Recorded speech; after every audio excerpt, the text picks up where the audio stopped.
Hey everybody, this is GGB. Today we're going to be talking about the Thursday Night Football at 7:20 Central. We got the Jaguars traveling to Cincinnati to play the Bengals. Bengals favored 7.5 points in the game on the NFL Network. Some notable injuries for both teams. For the Jacksonville Jaguars, they're going to be without three players that normally start on that defense and offense. You have the obvious, and special teams, you have the biggest injury in my opinion at least, is the injury to Josh Lambo. He's going to be out for this game. They have not signed a kicker as of when I'm recording this. Now, who knows, when it's out, they might have already signed a kicker. But as of now, they don't have a kicker on the roster. I'll be interested to see who they sign in free agency because it's not a really great market out there for kickers right now. I'm going to be interested to see who they try and grab. They also have a starting defensive end named Roy Robertson Harris out for this game. So his replacement's either going to be Taven Bryant, which, I mean, honestly, the fact that he's not already starting, the man was a first-round draft pick. He should be starting. Just shows you how, honestly, disappointing his career has been in Jacksonville. And Dwayne Smoot. So those are going to be the two guys trying to get that starting spot. And then, obviously, this happened last week, but I forgot to go over it. James O'Shaughnessy, the started tight end, has moved to IR. Now, they did make a move with the Panthers and trade for Dan Arnold. So it was a smart move by Jacksonville to get a tight end that actually can catch the ball. So the replacement for him at starting tight end is either going to be Dan Arnold or the guy that filled in last week, Chris Manhertz. So I'm going to be interested to see how that goes. The Bengals have four notable injuries on that half offense, half defense. Chidobe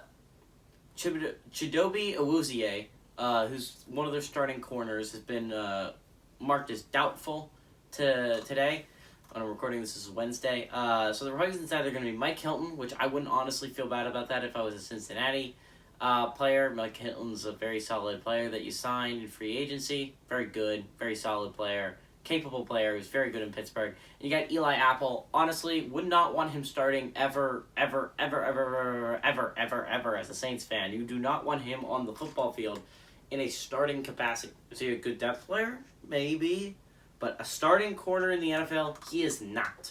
So, honestly, I'd start Mike Hilton, obviously. Jesse Bates has been ruled as out, which is really interesting because their one of their other backup safeties has been moved to IR, which means it will be Brandon Wilson, a 2017 sixth-round pick out of Houston, who will be starting for the Bengals, barring some huge signing that I don't see coming, or they decide to start a practice squad guy over him. T. Higgins has also been reported as out, so that'll make Joe Burrow's receiving core obviously down. Everyone has to move up a spot. T. Higgins was listed as the number one wide receiver, at least at the depth chart I was looking at. So that means everyone's going to have to move up one. Obviously, then Tyler Boyd and Jamar Chase are obviously your 1-2 punch. So the real Auden Tate was that fourth receiver. So, boom, Auden Tate. 2018 seventh round pick out of Florida State, got to step up. He's got to be that number 3 receiver now that Higgins is out. And now Xavier Su'a-Filo, starting offensive guard, has been moved to doubtful, which his replacement should be Jackson Carman, this year's second round pick out of Clemson. So it's going to be interesting. That's a lot of names if you're the Bengals. The Bengals' injuries on defense, if you're Jacksonville, you take advantage of the fact that you don't... Chidobe Awuzie, who's a very solid starting corner in the NFL, is out for this, doubtful for this game. So I don't think he's obviously not going to play. So if you're Jacksonville, you're preparing to target that position. Obviously, Jesse Bates being out makes it way easier to take a deep shot. So watch out for that with Jacksonville. Obviously, I've said it from the very beginning. I've been a huge proponent of Jacksonville's receiving crew for the longest time. Now, I was very, very upset when they released Colin Johnson, who has found a home in New York, which, I mean, obviously, the man is 6'7" and fast. If you can't make a solid NFL receiver out of that, I just can't help you, Jacksonville. But, on the other hand, they got Marvin Jones Jr. out of free agency. They already had DJ Chark. You have Laviska Shenault Jr. Jamal Agnew has not been a bad depth player. You lose... you had two, I think your 6th and 7th receiver are both moved to IR. Not huge deals, but also not great for depth purposes. Luckily, no huge injuries so far for Jacksonville. Again, what I was talking about, James O'Shaughnessy is the only player that's really notable that's on IR right now. are out for any significant amount of time. We don't know how long Josh Lambo and Roy Robertson Harris's injuries going to be, but they are both projected back for next week. So, I mean, obviously, not that big of injuries. I love Jacksonville's receiving core.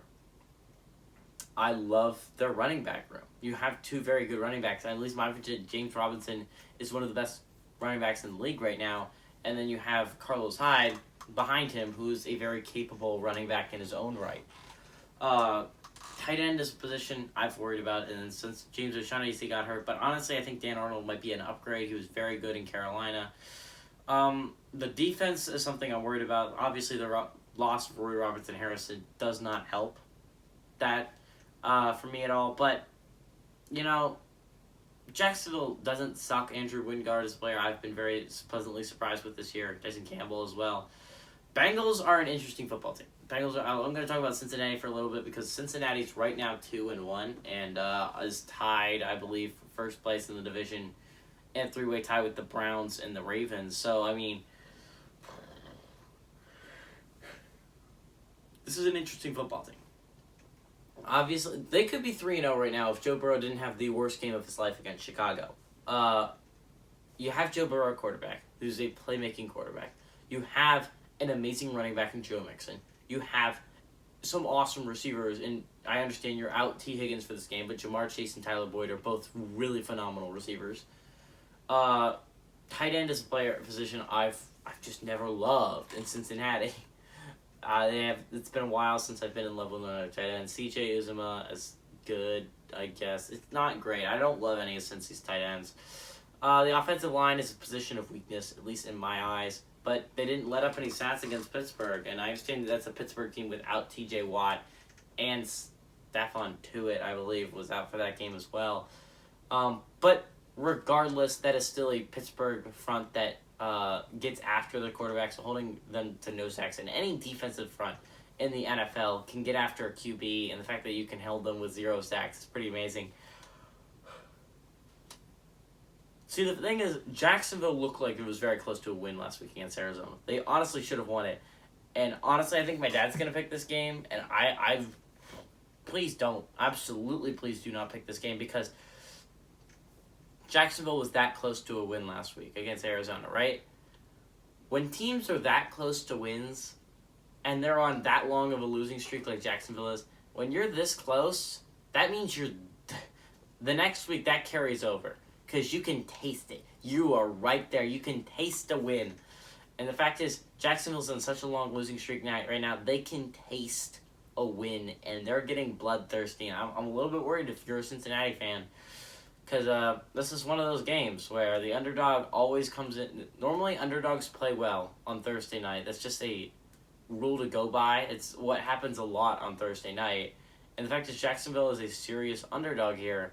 And I think they can go into, if Trevor Lawrence is a good enough QB. This is going to be the first time I get to watch a full game of him. I've watched the red zone for the past few times, so I've gotten to see clips of him, but I haven't gotten to see him run a full offense and watch him all the way through a game yet. So this is going to be interesting for me, personally. Trevor Lawrence and Urban Meyer can game scheme this right. They should have open players. Marvin Jones Jr., DJ Chark, and Laviska Shenault Jr., all have the ability to take the tops off of defenses, and 2 injuries in your secondary, leaving you with really your third string safety in Brandon Wilson. It's gonna lead to some deep shots. You better believe it with Jacksonville. Trevor Lawrence has the arm, and you have the targets. I feel like they're gonna go after it. I feel like they're gonna hit on a couple of them. Give me Jacksonville. Pull off the upset against Cincinnati here. Yeah, I'm feeling it.